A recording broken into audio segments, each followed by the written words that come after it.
जी second chapter start कर रहे हैं। आवाज क्लियर है? सबको क्लियर आ रही है आवाज? Yes sir. ब्रेक लंबा होने की वजह ये थी कि कुछ टास्क दिया गया था मुझे ऑनलाइन ना, तो वो कंप्लीट करके वापस आए। अच्छा जी, चैप्टर 2 स्टार्ट कर रहे हैं। ऑपरेटिंग सिस्टम स्ट्रक्चर्स के बारे में पढ़ेंगे इसमें। तो देखें, पहले तो हम देख लेते हैं ऑपरेटिंग सिस्टम सर्विसेज।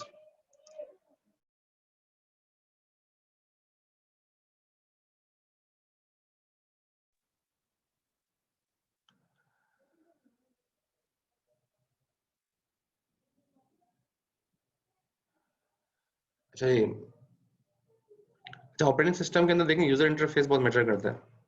अब यूजर इंटरफेस भी आपको पता है, एक तो कमांड लाइन इंटरफेस होता है, CLI जिसको हम कहते हैं, इसको डॉस वगैरह से आप वाकिफ हैं और लैब में कुछ काम किया कमांड लाइन पे, लिनक्स पे?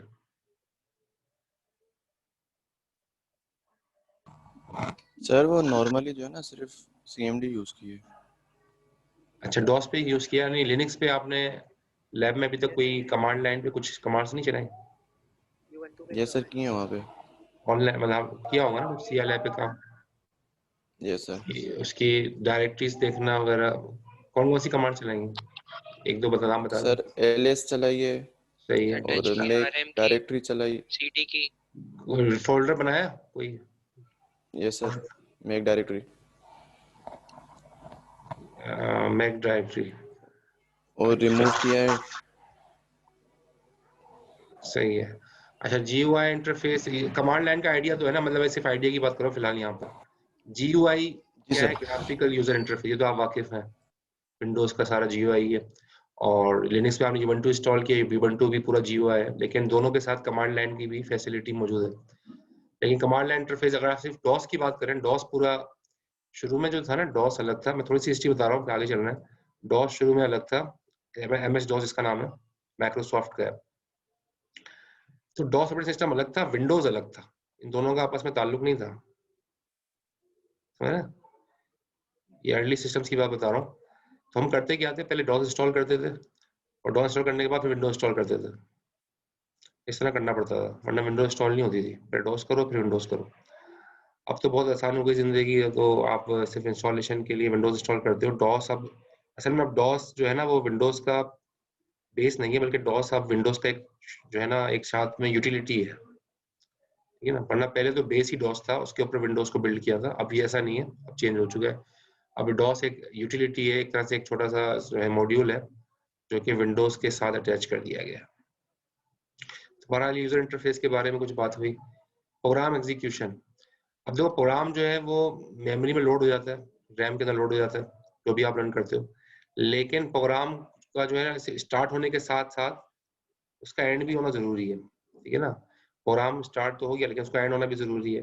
अब एंड होने के दो तरीके, या तो नॉर्मली जो है प्रोग्राम एंड होगा, या फिर एबनॉर्मली। एबनॉर्मली का मतलब क्या है? कोई एरर आ गया और फिर इसका से एरर एंड हो गया, या आपने खुद ही एंड कर दिया फोर्सफुली, ठीक है? खुद भी एंड कर सकते हैं ना, आपने टास्क मैनेजर में कभी किया होगा, अल्टर कंट्रोल डिलीट करके वहां पर जाके प्रोग्राम एंड कर दिया। ऐसा भी होता है, फोर्सफुली भी एंड कर सकते हैं, नॉर्मली भी एंड होता है प्रोग्राम।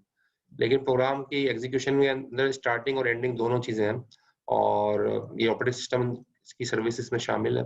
इसके अलावा आईओ ऑपरेशंस की अगर हम बात करें, आईओ ऑपरेशंस जो है इनपुट आउटपुट ऑपरेशन, तो उसमें जो है जितने भी आईओ डिवाइसेस हैं, ठीक है, आईओ डिवाइसेस क्या, प्रिंटर हो गए, फाइल भी आपके आईओ डिवाइस है, यानी कि किसी जगह फाइल पे कुछ चीज सेव करानी है, तो फाइल भी आपकी जो है वो एक तरह से आईओ डिवाइस है, आउटपुट डिवाइस के तौर पे काम करती है। उस पर कोई चीज अगर आप सेव करवा रहे हो तो आईओ ऑपरेशन जितने भी है वो भी सारे जो है ऑपरेटिंग सिस्टम अपने एंड पे प्रोवाइड करता है। फाइल सिस्टम मैनिपुलेशन की हम बात कर रहे हैं, तो फाइल सिस्टम को मैनिपुलेशन मतलब क्या है? फाइल को क्रिएट करना, फाइल को डिलीट करना, ये सारे काम लिनक्स पे भी किए होंगे, वैसे विंडोज पे तो सारे ही वाकिफ हैं इससे, ठीक है? परमिशन मैनेजमेंट का मतलब क्या है कि कौन सा फोल्डर शेयर करना, कौन सा हाइड करना, ये भी आपने किया होगा, ठीक है? तो ये कुछ फाइल सिस्टम की मैनिपुलेशन, ये सारी ऑपरेटिंग सिस्टम अपने एंड के ऊपर सर्विसेज दे रहा होता है। इसके अलावा कम्युनिकेशन, प्रोसेस में exchange information on the same computer और between computers over a network. अच्छा, मैं थोड़ा सा तेज इसलिए चलूंगा, थोड़ा सा हम क्लास में डिले आ गई ना ज्यादा, लेकिन आपने कोई क्वेश्चन हो तो जरूर रेज हैंड करके पूछ लीजिएगा, ठीक है, ड्यूरिंग लेक्चर। वैसे तो मैं हर स्लाइड में पूछ लूंगा, आगे अभी कोई टेक्निकल चीज इतनी खास नहीं आ रही, लेकिन जैसे ही कोई होगी तो मैं आपसे पूछ भी लूंगा, लेकिन फिर भी कोई क्वेश्चन हो जहन में, रेज हैंड करके क्वेश्चन आप कीजिएगा, माइक अनम्यूट करके मैं आपसे क्वेश्चन ले लूंगा। अच्छा, कम्युनिकेशन में बात करें, कम्युनिकेशन का मतलब क्या है? जो प्रोसेस है ना वो भी आपस में इंफॉर्मेशन एक्सचेंज करते हैं। प्रोसेस किसे कहते हैं? पिछली क्लास में बताया था मैंने, कौन बताएगा? What is process? Last class में इसको मैंने बताया था, प्रोसेस और प्रोग्राम में फर्क बताया था आपको, याद है?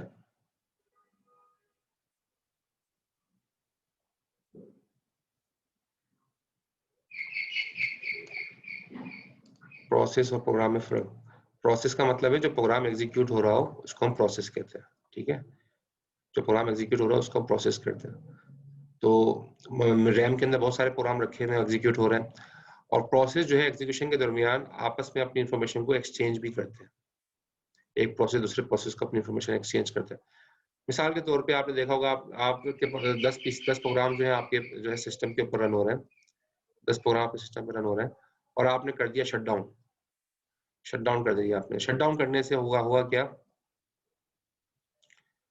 अब ये सारे प्रोसेस जो ना, शट डाउन का जो प्रोसेस है वो सबको जो है टर्मिनेट करने की कोशिश करता है। अभी क्या कर रहा है, इसके पास जो है ना सारी आपस में एक दूसरे के साथ कम्युनिकेशन शुरू कर देते हैं कि भाई अब शट डाउन की रिक्वेस्ट आ गई, समझ, तो अभी आपस में एक दूसरे के साथ कम्युनिकेशन स्टार्ट कर देते हैं, ठीक है।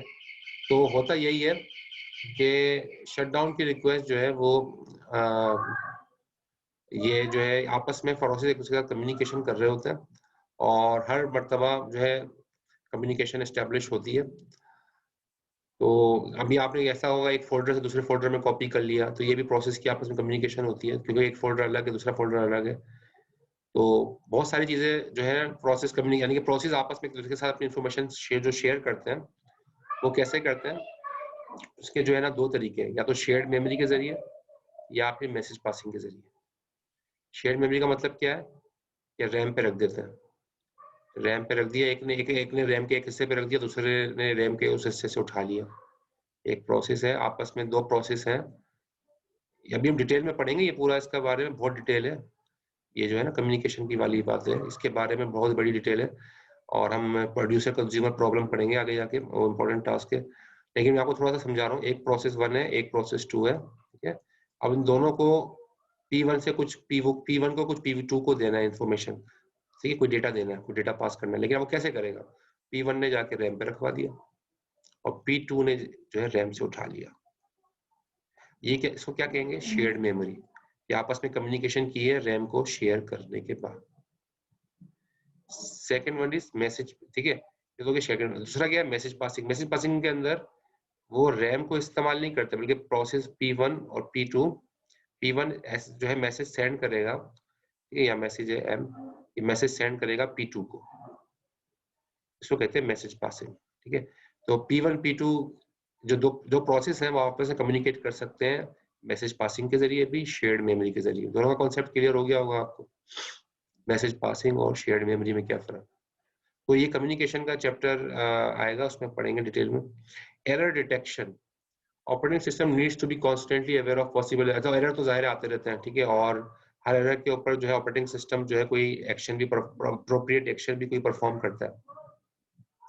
डीबगिंग फैसिलिटी जो है ना, वो ऑपरेटिंग सिस्टम जो है उसके अंदर होती है। आपने देखा होगा अक्सर जो है वो काफी चीजें, खास तौर पर माइक्रोसॉफ्ट के अंदर, वो कोई भी अगर एरर जनरेट होता है, अगर आप डीबग का ऑप्शन आ जाता है, डीबग करोगे तो वो कोड भी सामने आ जाता है।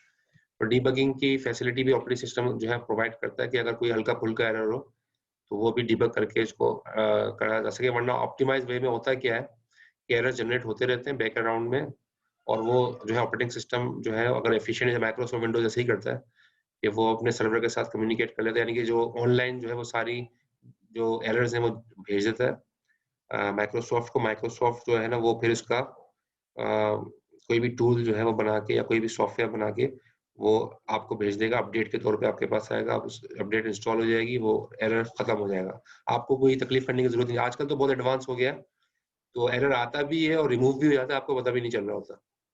वरना पहले तो बहुत तंग होते थे, एक ही मैसेज जो है वो कोई काम नहीं करने देता था। तो बहरहाल ये ऑपरेटिंग सिस्टम की सर्विसेज के बारे में हम बात कर रहे हैं। बाकी इसके अलावा रिसोर्स की एलोकेशन, ये भी ऑपरेटिंग सिस्टम का काम है, ठीक है ना, क्योंकि ज़ाहिर है मल्टीपल यूजर्स नेटवर्क पे बैठे हैं तो मल्टीपल यूजर्स हैं, और अगर एक पीसी पर भी अगर हो तो एक पीसी पे मल्टीपल जॉब्स है, ठीक है, मल्टीपल यूजर्स है, मल्टीपल जॉब्स है, जॉब्स का मतलब क्या, मल्टीपल प्रोग्राम चल रहे हैं, तो वो सारे के सारे कंकरेंटली एग्जीक्यूट हो रहे हैं। तो अब सबको रिसोर्सेज चाहिए, सबको सीपीयू चाहिए रन होने के लिए, सबको रैम चाहिए, सबको फाइल चाहिए, सबको आईओ डिवाइसेस चाहिए, तो किस रिसोर्स, कौन से प्रोसेस को कौन सी रिसोर्स कब मिलेगी, कितनी मिलेगी, ये सारी रिसोर्स एलोकेशन का काम ऑपरेटिंग सिस्टम का है। इसके अलावा अकाउंटिंग, अकाउंटिंग का मतलब क्या है कि कौन सा, to keep track of which users use how much and what kind of resources, ठीक है, कौन से यूजर्स जो है कौन कौन से रिसोर्सेज यूज कर रहे हैं, कितनी रिसोर्सेज यूज कर रहे हैं, इसकी अकाउंटिंग रखना। तो ऑपरेटिंग सिस्टम ये काम करता है अपने एंड पे। आपने देखा होगा जब आप आल्टर कंट्रोल डिलीट करते हो टास्क मैनेजर के अंदर, तो सारी आपको दिखा रहा होता है कि रैम कितनी कंज्यूम हो रही है, प्रोसेसेस सीपीयू कितना कंज्यूम हो रहा है, हर प्रोसेस का परसेंटेज भी दिखा रहा होता है, कितने परसेंटेज कौन सा रिज्यूम, वो सारी की सारी ट्रैकिंग कर चल रही होती है कि कौन सा प्रोसेस कितनी रैम को कितने सीपीयू को कंज्यूम कर रहा है। तो ये अकाउंटिंग बहुत बेनिफिशियल होती है, खास तौर के ऊपर जब ऑपरेटिंग सिस्टम में कोई बग आ जाए। और प्रोटेक्शन एंड सिक्योरिटी की बात देखें तो प्रोटेक्शन जो है, जो सिस्टम का जो यानी प्रोटेक्शन मतलब क्या है कि the owner of information stored in a multi user और नेटवर्क कंप्यूटर सिस्टम, ठीक है, तो यानी कि जिसने कोई फोल्डर बनाया है, मिसाल के तौर पर अगर आप कोई फोल्डर क्रिएट करते हो तो दूसरा तो उस फोल्डर को डिलीट नहीं कर सकता, आपने देखा होगा ये बात। अगर मिसाल के तौर पर आपने PF3 में ही देखा होगा शायद, अगर आपने वहां पर यूज किया हो PF कीट में, PF3 नाम का जो फोल्डर है, यूज किया है PF3 folder, shared folder use किए होंगे कीट में। अगर वो मैंने कोई फाइल रखी है वहां पे तो आप डिलीट नहीं कर सकते। अगर फैकल्टी ने कोई फाइल रखी है तो वो स्टूडेंट डिलीट नहीं कर सकता, ठीक है ना, तो क्यों नहीं कर सकता, प्रोटेक्शन है, फैकल्टी की जो प्रिविलेजेस हैं वो आपके पास नहीं है। हाँ, यूजर अगर कोई स्टूडेंट ने एक फोल्डर भी बना हुआ है जो कि कॉमन फोल्डर बनाया हुआ है, उस पर स्टूडेंट्स रखते रहते हैं अपनी फाइलें, ठीक है ना, तो अगर उसमें कोई रखता है कोई स्टूडेंट और दूसरा उसको डिलीट कर देता है, वो क्यों कर देता है डिलीट, क्योंकि वो उस फोल्डर के ऊपर सबके राइट्स है, उस फोल्डर पे सबके राइट्स है, तो आप डिलीट कर सकते हो। लेकिन एक फोल्डर है जिसके पास सिर्फ एडिटिंग के राइट्स मेरे पास है, तो मैं उसमें कुछ रखूंगा, आप कॉपी तो कर लोगे लेकिन उस फोल्डर के अंदर कोई चेंजेस नहीं कर सकते, ना डिलीट कर सकते हो ना एडिटिंग कर सकते हो, ना किसी फाइल का नाम चेंज कर, कुछ नहीं कर सकते, क्योंकि ये इसको कहते हैं प्रोटेक्शन, ठीक है, ऑपरेटिंग सिस्टम का ये पार्ट है। आप लोगों ने शेयर फोल्डर यूज किया है, ठीक है ना, आपको आइडिया होगा इन चीजों को, जो मैं एग्जांपल इसलिए देता जा रहा हूँ ताकि हर जो चीज आ रही है वो एग्जांपल के साथ मैप कर लो उसको। तो प्रोटेक्शन जो है ना, वो ये भी काम की जिम्मेदारी ऑपरेटिंग सिस्टम की होती है कि भाई फोल्डर लेवल की प्रोटेक्शन है, फाइल लेवल की प्रोटेक्शन है, यूजर लेवल की प्रोटेक्शन है, वो सारी की सारी प्रोटेक्शन जो है लगाई जा सकती हैं और लगाई लगाई जाती भी हैं, खासतौर पे उन एनवायरनमेंट में जहाँ पर नेटवर्क यूज हो रहा हो। सिक्योरिटी की हम बात कर रहे हैं तो सिक्योरिटी जो है, जो तो आउटसाइड यूजर्स हैं वो आपके आपके सिस्टम पे ना आए, तो उसके लिए ऑथेंटिकेशन रिक्वायर्ड होगी, ठीक है। ऑथेंटिकेशन का मतलब क्या है, यूजर आईडी पासवर्ड जो आप सबको मिला है, और इसी के तहत जो हम लॉगिन, LMS पे भी आप इसी के तहत लॉगिन होते हो, ठीक है। तो ये भी एक सिक्योरिटी का फीचर है और ऑपरेटिंग सिस्टम के अंदर ये सारे फीचर्स होते हैं, ठीक है, तो लगाने पड़ते हैं। और ये मैंने आपको दोबारा बता रहा हूँ, नेटवर्क ऑपरेटिंग सिस्टम जो है ना, NOS जिसको हमने कहा था, नेटवर्क ऑपरेटिंग सिस्टम के अंदर ये फीचर्स होते हैं सारे, कि हम नेटवर्क के अंदर जितनी चीजें हैं उनको मैनेज कर सके या कॉन्फ़िगर कर सके। Any question?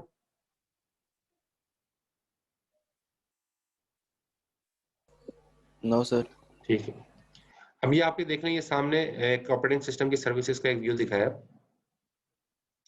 आपका हार्डवेयर है पीसी पे, जो यानी कि जो पीसी है जो भी जिसपे आपका ऑपरेटिंग सिस्टम इंस्टॉल हुआ है, ऑपरेटिंग सिस्टम ये आपको सारी सर्विसेज दे रहा है, programme execution, I operation, file system, communication, resource allocation, accounting, ये सारी बातें भी अभी बता चुका हूँ मैं, और एरर डिटेक्शन, ये सारे काम जो है ऑपरेटिंग सिस्टम की सर्विसेज जो है वो इसमें शामिल है। अच्छा, यूजर जो है ना, यूजर और सिस्टम, अदर सिस्टम प्रोग्राम यहाँ है, देखो यहाँ पर यूजर बैठा है, ठीक है, ये यूजर हैं या दूसरे सिस्टम प्रोग्राम है, वो आपकी मशीन के पास आते हैं, तो उनको क्या मिलता है, उनको 3 तरह के इंटरफेस मिलते हैं, या तो GUI मिलता है, या बैच मिलता है, या कमांड लाइन। अच्छा, बैच बताया था मैंने क्या होता है, बैच नहीं बताया मैंने। GUI तो बताया आपको, GUI क्या होता है, जो ग्राफिकल, कमांड लाइन भी मैंने आपको बताया। बैच किसे कहते हैं, 3 तरह के इंटरफेस। बैच का मतलब ये कि एक ही किसी फाइल के अंदर एक फाइल बना दी जाती है और उस फाइल के अंदर सारी कमांड्स लिख दी जाती है।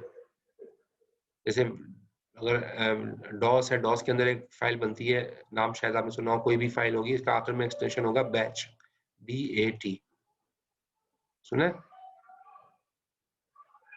a.batch, एक बैच फाइल होती है, नाम कुछ भी रख दो, एक्सटेंशन उसका होना चाहिए बैच। उसमें उस बैच फाइल में होता है क्या है, आप जो है ना उस कोई भी नोटपैड खोलो, नोटपैड के अंदर कमांड लिख दो, dir, जैसे डॉस की कमांड है ना, dir/s, सिर्फ कमांड्स 1 2 3 4 5 6 कमांड लिख दो और इस फाइल को सेव कर लो। किस नाम से? a.batch, किसी भी नाम से जिसके आखिर में एक्सटेंशन बैच हो।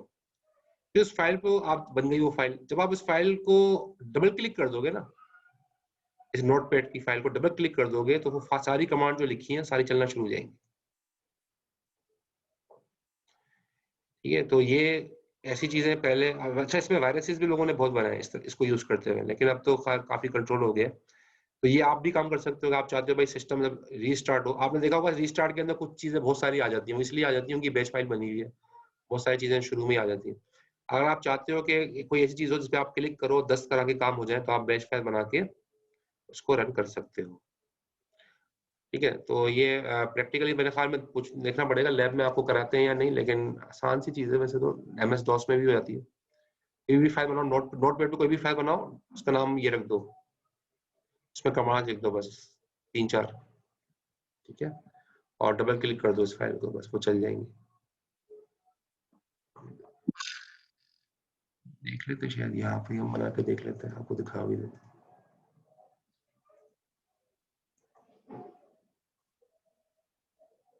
नोटपैड की फाइल बना दी। अच्छा, इसको रीनेम बाद में करते हैं, इसको खोल लेते हैं। इसमें कमांड लिख देता हूँ dir/s, चल डेट दिखाए, टाइम दिखाए,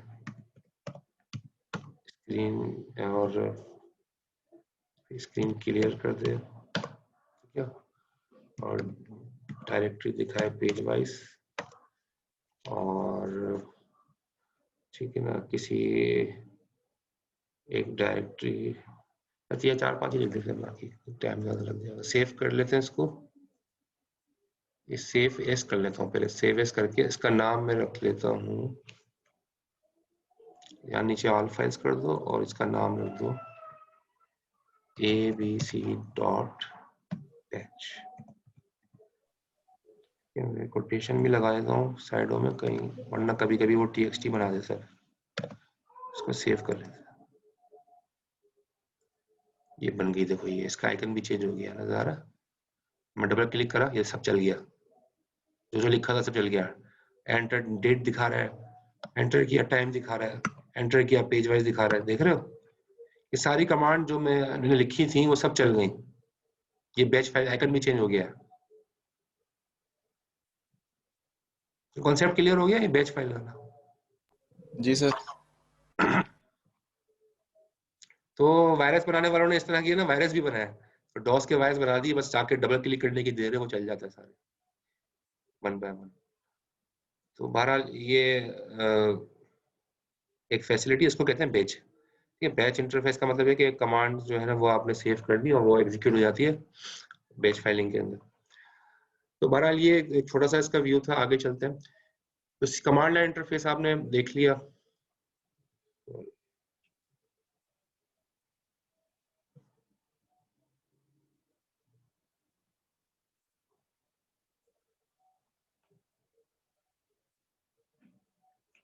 CLI कमांड लाइन इंटरफेस, ठीक है, तो वो तो आपने देखा ही होगा कि डायरेक्ट आप कमांड लिख सकते हैं, डॉस की सारी कमांड्स, और जो आप लिनक्स पे भी कर रहे हो।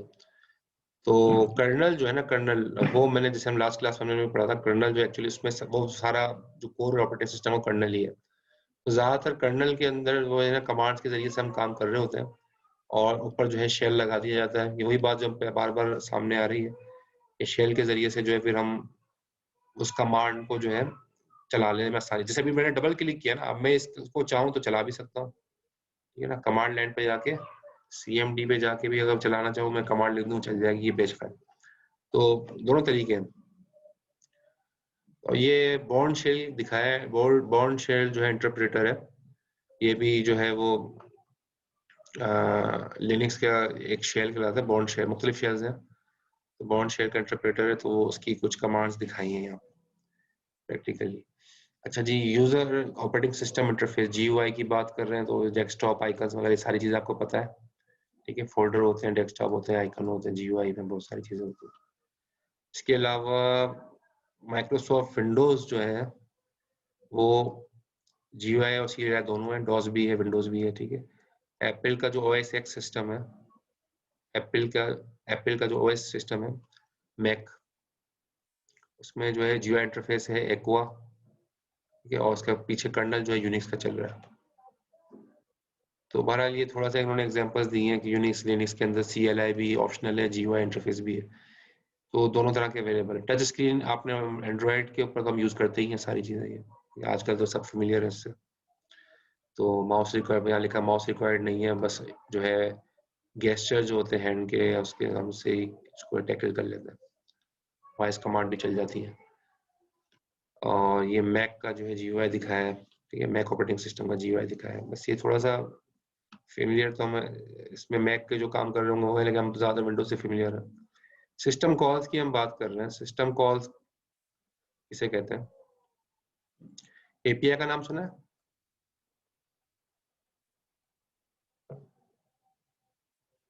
जी सर। एपीआई का काम बताएंगे, क्या होता है एपीआई का कोई काम? सर बैकएंड से जो होता है ना वो लेकर आता है फेच करके डेटाबेस में से, और उसको यूआई में किस तरह लाके वो सेट करना होता है वो उसका काम होता है, जितना मैंने इस चीज के बारे में पढ़ा है। अच्छा ठीक है, और कोई कमेंट? हाँ वही, जरूरी नहीं, आप डरे नहीं, जो अभी आपके जहन में बता दें, इन्होंने बता दिया, अच्छा किया शेयर किया इन्फॉर्मेशन, और जो आपके जहन में बता दीजिए। इससे ये पता चलता है, फीडबैक आता है ना, पता चलता है कि आप लोगों ने थोड़ा सा ये कि आपको को कितने डिटेल में मुझे पढ़ाना चाहिए, तो फीडबैक आता है तो पता चलता है। क्लास में तो मैं पूछ लेता हूँ वैसे ही, नॉर्मली लोग सामने ही बैठे होते हैं, लेकिन यहाँ पर तो जाहिर है यहाँ पूछता हूँ तो लोग रिप्लाई कर दिया करें, कोई भी मसला नहीं, ताकि हमें फीडबैक आ जाए। तो अभी तक ज़्यादातर तो एपीआई जो है ना, एप्लीकेशन प्रोग्रामिंग, तो एपीआई मुख्तलिफ किस्म की जो है ना प्री डिफाइंड समझो एक तरह से एप्लीकेशन हैं जो बना के रख दी जाती हैं, और उन एपीआईज को हम यूज कर लेते हैं। जैसे आपने विंडोज में देखा होगा, विंडोज के ऊपर मैं आपको कहता हूँ कोई एप्लीकेशन बनाओ, कोई भी एप्लीकेशन बनाओ विंडोज पे, और उस एप्लीकेशन के अंदर एसएमएस भी जैसा सब लोगों के पास, एसएमएस पे क्लिक करें और अब होगा क्या, एसएमएस कैसे जाएगी भाई विंडोज पे अंदर, एसएमएस कैसे जाएगा? तो बहुत सारी एपीआई बनी हुई है, ठीक है ना, उस एपीआई को मैं यूज करूंगा। उस एपीआई का काम क्या है कि वो मैसेज को सिम के थ्रू जो है वो, यानी कि हार्डवेयर लेवल की प्रोग्रामिंग उसके अंदर होती है, यानी किसी भी हार्डवेयर को खास में एक्सेस करना चाह रहा हूँ, सिम को एक्सेस करना चाह रहा हूँ, तो मुझे सिम के लिए पूरा कोड नहीं लिखना पड़ेगा, क्योंकि सिम को एक्सेस करने का कोड, मुझे इतना टेक्निकल तो हम नहीं होते कि सिम को एक्सेस करने का पूरा कोड लिखें, ठीक है, ये बहुत बड़ी चीज होती है, क्योंकि सिम की सारी चीजें हमें पता हो उसके बारे में। तो ये बनी बनाई एपीआई रख देते हैं ऑपरेटिंग सिस्टम बनाने वाले। उन एपीआई के अंदर सिर्फ आपसे कहता है भाई नंबर दे दो, ऐसे जिसको एसएमएस भेजना है, आपने नंबर दे दिया और इस एपीआई को कॉल कर लो अपने प्रोग्राम में आपने इसको कॉल कर लिया, और उसको पैरामीटर्स इस एपीआई के वो दे दिए, रन किया, अब ये एपीआई जो बनी बनाई है इसने सबको एसएमएस भेज दिया। बात समझ में आई है एपीआई का काम? और सिर्फ एसएमएस तक महदूद नहीं है, बहुत सारे काम है जो कि मुख्तलिफ चीजों को एक्सेस करने के होते हैं, और हम एपीआई के थ्रू जो है हम जो है वो उसको कॉल कर लें एपीआई के जरिए। भाई प्रिंटर एक्सेस करना है, प्रिंटर की कोई एपीआई उठाओ जिसके अंदर प्रिंटर की सारी चीजें मौजूद हो, वो अपने प्रोग्राम में डालो, और प्रिंटर के साथ तो जो भी आप काम करना चाह रहे हो वो अपनी एपीआई में करवा लो। कॉन्सेप्ट क्लियर हुआ एपीआई का? जी एप्लीकेशन सर। प्रोग्राम इंटरफेस, ठीक है। तो विंडोज 32 एपीआई कहलाती है, जो हमारी विंडोज हम नॉर्मली यूज कर रहे हैं, ठीक है ना। और बाकी और मुख्तलिफ ऑपरेटिंग सिस्टम में भी जो है इसका कॉन्सेप्ट है एपीआई का, और सब जो है यूज कर रहे होते हैं। जावा में भी है, और जो जावा लैंग्वेज के ऊपर भी जो है जावा एपीआई बनती हैं, और उस एपीआई को जो है हम यूज कर रहे होते हैं। तो बहरहाल हमें कोई भी काम कराना होता है तो अब तो जो है ना वो एपीआई जो अगर बनी बनाई आ गई तो ठीक है, वरना लेकिन एपीआई को भी जो है ना, एपीआई एक्टिवेट कैसे करी जाती है, इनको इनको एक्टिवेट करवाया जाता है ना। आप अपनी प्रोग्रामिंग लैंग्वेज के अंदर इसको यूज करोगे तो इसको कैसे यूज करोगे, इसको जो है ना आप जो भी कोड लिखोगे तो एक सिस्टम कॉल जाएगी। सिस्टम कॉल का मतलब क्या है कि एक इनिशिएट किया है यूजर ने कोई चीज, कोई रिक्वेस्ट इनिशिएट की है किसी भी रिसोर्स को हासिल करने के लिए, अगर तो वो रिसोर्स डायरेक्टली भी मिल सकती है, वो रिसोर्स एपीआई के जरिए भी मिल सकती है। समझ आ रही है? यानी कि कोई आप सिस्टम कॉल के जरिए सिम को डायरेक्ट जा एक्सेस कर लो, सिस्टम कॉल के जरिए आप एपीआई कॉल करवा लो, लेकिन सिस्टम कॉल तो करना पड़ेगा, यानी कि आपको रिक्वेस्ट भेजनी पड़ेगी किसी चीज को एक्सेस करने के लिए। तो किसी चीज को एक्सेस करना है, चाहे वो प्रिंटर हो, चाहे वो फोल्डर हो, चाहे वो हार्ड डिस्क हो, चाहे वो डीवीडी हो, चाहे सीडी हो, चाहे किसी भी चीज को एक्सेस करना है, सिस्टम कॉल जनरेट होगा, रिक्वेस्ट जनरेट होगी, और उस रिक्वेस्ट के बिहाफ पे वो जाहिर है वो चीज एक्सेसिबल होगी।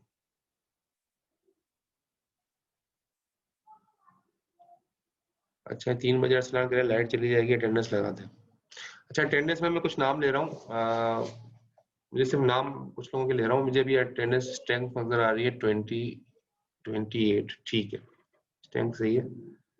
अच्छा एक दो मैं नाम ले रहा हूँ, अजमल आ गए, अजमल इकबाल, अजमल इकबाल है।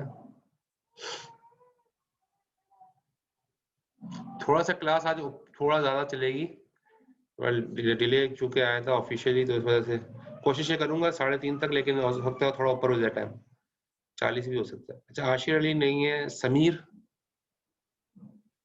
समीर नहीं है, अजमल इकबाल नहीं है, आशिर अली नहीं है, समीर नहीं है, अथर रसूल, जी सर मैं आ गया हूँ आशिर प्रेजेंट। अली आ गए, आशिर अली आ गए, ठीक है। आशिर कौन से वाले? हाँ 9903 सही है, यही वाले थे। आशिर 2 है ना असल में। अच्छा और मोहम्मद असद, मोहम्मद असद, ठीक है, यानी कि आशिर आ चुके हैं, और जो एब्सेंटीज हैं, अजमल इकबाल ने कहा था सेकंड सेशन ज्वाइन करेंगे, नहीं किया उन्होंने तो।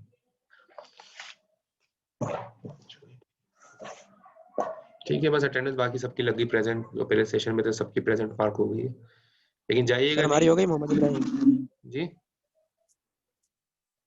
क्या सर नाम, अटेंडेंस हो गई हमारी। क्या नाम है?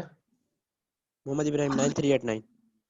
हाँ सबकी अटेंडेंस हो गई, जिनके नाम लिए ना मैंने वो एब्सेंट मार्क हुए हैं। अजमल ठीक है इकबाल, सर।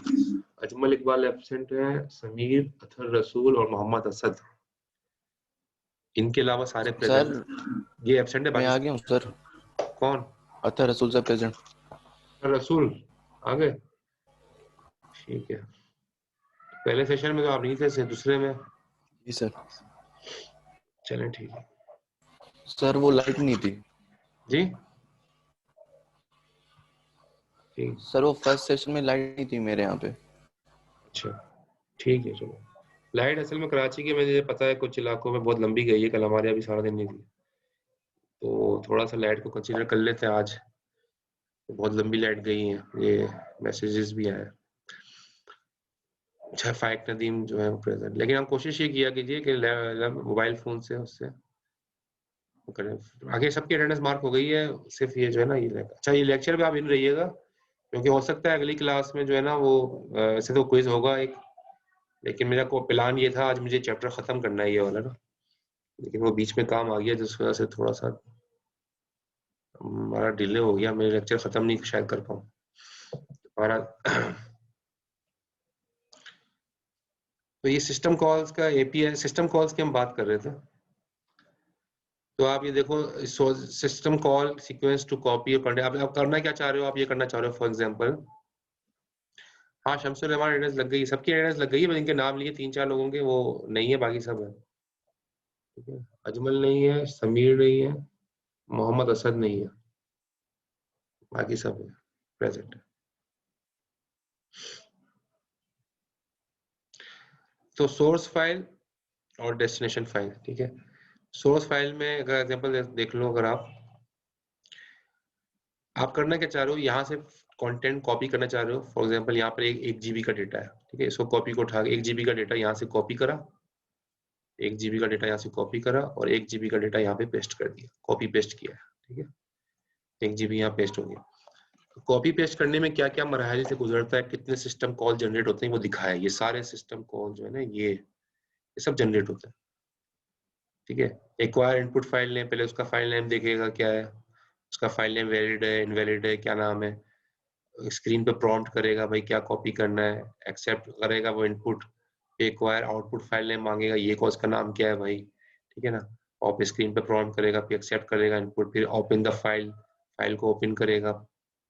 फाइल को जो कॉपी करनी है वो है भी कि नहीं, वही फाइल आप कॉपी कर रहे हो। जैसे ये इसलिए कह रहा है कि नहीं, कि ज्यादातर प्रोग्रामिंग में कोड करते हैं, अगर हम कोडिंग के थ्रू कॉपी करवा रहे हैं कोई चीज कोडिंग के थ्रू, तो अगर फाइल रखी होगी, कोई नाम रखा होगा तो जाएगा ना, नाम ही नहीं रखा तो कैसे जाएगा।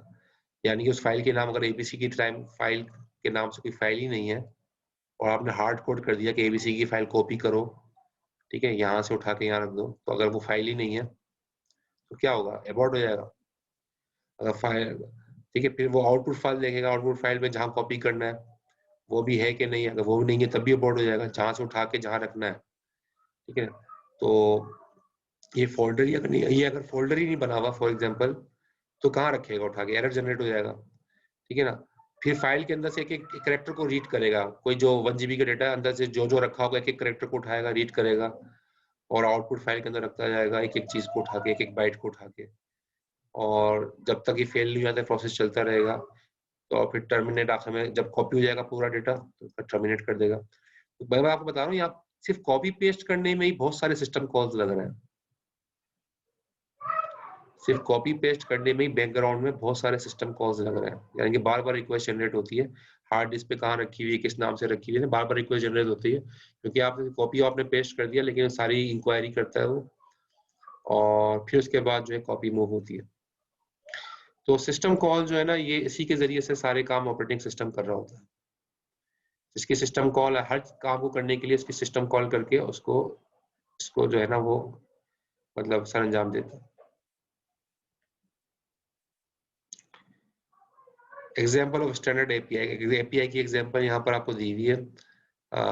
जैसे एक रीड ऑपरेशन परफॉर्म करना है, ठीक है ना। कंसीडर रीड फंक्शन है, एक रीड फंक्शन है that is available in Unix and Linux system. Unix Linux के अंदर एक फंक्शन है रीड के नाम से। The API for this function is obtained from the main page by invoking the command। अब ये देखो, ये कमांड है, आप लिखो man और read। ये man कमांड की होगी आपने, मैनुअल किया, man लिनक्स की कमांड है, man करके आपने रीड किया, ठीक है। तो अब होता है क्या है, ये सारा ये करेगा क्या, कमांड लाइन पे पैरामीटर्स भी दे सकते हो आगे इसके। ये फंक्शन बना हुआ है बैकग्राउंड में लिनक्स के अंदर, ठीक है। ये कौन सा फंक्शन बना है, ये वो वाला फंक्शन रीड के नाम से, ये फंक्शन का नाम है रीड, ठीक है, रीड फंक्शन का नाम है, और ये रिटर्न करेगा कोई वैल्यू जिसका एक कोई साइज होगा, और ये पैरामीटर जो इसको पास हो रहा है वो ये हो रहा है। फंक्शंस तो पढ़े हैं ना आपने C# पे, फंक्शंस का तो आइडिया है ना, फंक्शंस वाली चीज तो आप सबने पढ़ी होगी।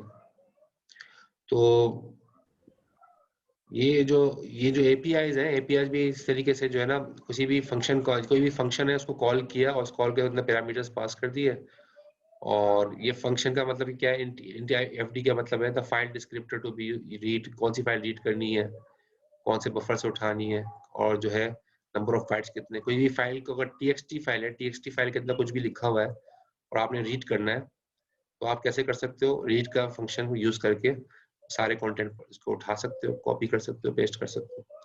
फाइलिंग पे काम किया है, फाइलिंग पे C# वगैरह में किसी भी लैंग्वेज पे काम किया होगा, फाइलिंग पे आपने कुछ ये कराया। सर फर्स्ट सेमेस्टर में C# पे किया था। हाँ, तो ये आपको आइडिया होगा ना फाइलिंग किसे कहते हैं, जी फाइलिंग सर। के काम कैसे होते हैं। तो ये मतलब कहने का मकसद है कि कोई भी काम आप करते हो ऑपरेटिंग सिस्टम पे, तो कॉपी पेस्ट कर रहे हो, तो बैकग्राउंड में कोड चलता है ना, फाइलिंग का कोड चलेगा, जो कि एक्चुअली उठा के पढ़ के उठाएगा, और सारी चीजें, तो बहुत सारी चीजें कॉल हो रही है, सिर्फ एक फंक्शन कॉल नहीं हो रहा होता, बहुत सारे फंक्शन कॉल हो रहे होते हैं कॉपी पेस्ट के अंदर। तो बहुत सारे फंक्शन का मतलब क्या होता है, सिस्टम कॉल, उसको हम कहते हैं सिस्टम कॉल, सिस्टम कॉलिंग हो रही है, तो उसके थ्रू जो है वो सारे काम ऑपरेटिंग सिस्टम कर रहा होता है।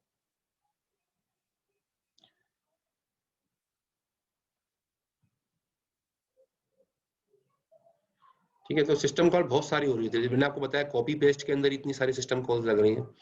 तो सिस्टम कॉल का जो इंटरफेस है उसको मेंटेन करने के लिए वो करते हैं क्या है, कि अंदर टेबल बना लेते हैं, और इंडेक्स के जरिए टेबल बना लेता है कि भाई इतनी सारी सिस्टम कॉल जो है वो लगेंगी, और उन टेबल्स के थ्रू जो है वो काम हो रहा होता है। उन टेबल से देख के कौन कौन से सिस्टम कॉल जैसे कॉपी पेस्ट की देखेगा कितनी सिस्टम कॉल करनी है, उसमें लिखा हुआ आएगा फॉर एग्जाम्पल 15 सिस्टम कॉल करनी है, पहली ये होगी, दूसरी ये होगी, तीसरी ये होगी, चौथी ये होगी, समझ रहे हैं। यानी कि पूरा कोई भी काम करना होगा उसके अंदर एक पूरी इंडेक्स बनी हुई होगी, ये सारे सिस्टम कॉल्स लगेंगे उस पर, वो सारे चल लगते हैं तो फिर वो काम होता है।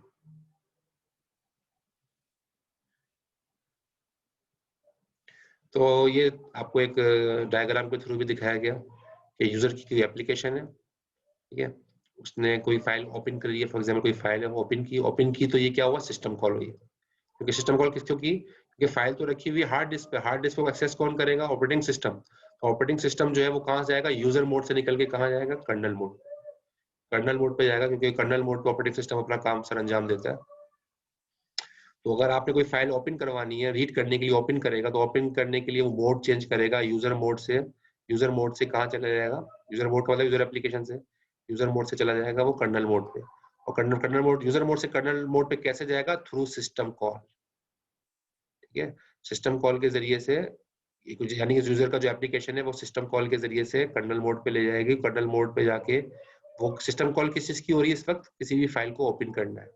हर सिस्टम कॉल का मकसद अलग होता है। इस वक्त सिस्टम कॉल का मकसद है किसी भी फाइल को ओपन करना, रीड करने के लिए। तो वो जाएगा, सिस्टम कॉल करेगा, ओपन का फंक्शन कॉल, ओपन की जो सिस्टम जो है आपका एपीआई है या फिर कोई फंक्शन बना हुआ है या कोई सिस्टम बना हुआ है, मेथड बना हुआ है, हो सकता है ये एपीआई हो कोई, ठीक है, बनी बनाई। तो ओपन का करा, उसने सारे जो है वो सिस्टम की जो चीजें थी वो सारी रीड की, रीड करने के बाद रिटर्न कर दिया। रिटर्न आपको कहाँ ले जाएगा, वापस उसी सिस्टम कॉल पे जहाँ से किसने सिस्टम कॉल की थी, सिस्टम कॉल के थ्रू वापस आप कहाँ पर आ जाओगे, अपने में एप्लीकेशन पूरा यूजर मोड पे आ जाओगे वापस।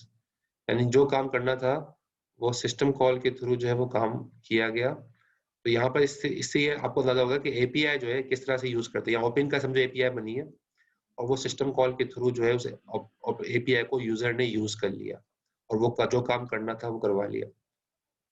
Any question?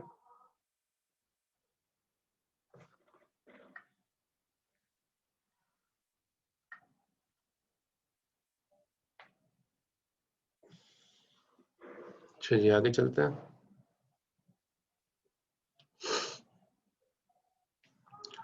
सिस्टम कॉल के लिए आप वैल्यूज जो है ना लिखा है, often more information is required then simply identified as a type of.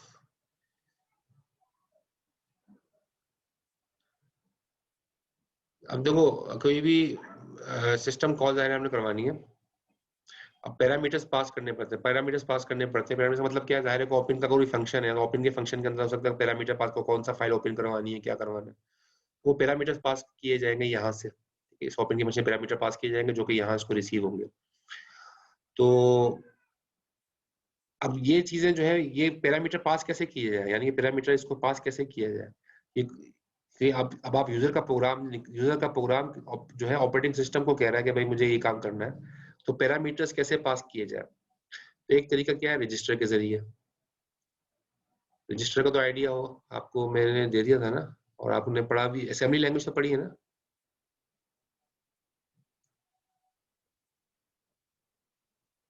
Register के जरिए, ठीक है, तो रजिस्टर के अंदर जो है पढ़ना, ठीक है, रजिस्टर में वैल्यू रखवा दो, ए एक्स रजिस्टर या बी एक्स रजिस्टर, किसी में रजिस्टर के अंदर वैल्यू रखवा देते हैं, ठीक है ना, यानी कि इसमें जो पैरामीटर पास करने हैं वो रजिस्टर में रखवा दिए, और जब ये प्रोग्राम कॉल हुआ तो इसने रजिस्टर से उठा लिए, तो वैल्यू पास हो गई। तो रजिस्टर के जरिए भी हो जाता है ये काम, दूसरा ठीक है, ये काम रजिस्टर के जरिए भी हो जाता है जैसे यहाँ पे लिखा है, और ये काम स्टैक के जरिए भी हो जाता है, ठीक है। स्टैक का मतलब क्या है, बिल्ट इन स्टैक बनाया हुआ होता है, असेंबली में भी आपने पढ़ेंगे भैया स्टैक के बारे में। तो बिल्ट इन स्टैक होता है, आपने कोई वैल्यू पुश कर दी, ओपन करके वो पुश कर दी वैल्यू, जो आपने पैरामीटर पास करने थे वो आपने पास कर दी है, ठीक है, फॉर यहाँ पुश कर दी वैल्यू 3। अब ये 3 वैल्यू पुश हो गई कहाँ पर, स्टैक में, और स्टैक से जो है यहाँ पर इसने पॉप कर ली, ओपन में जाके यहाँ पॉप कर ली इसने, तो पॉप कर ली, तो यहाँ भी पॉप करने से वो स्टैक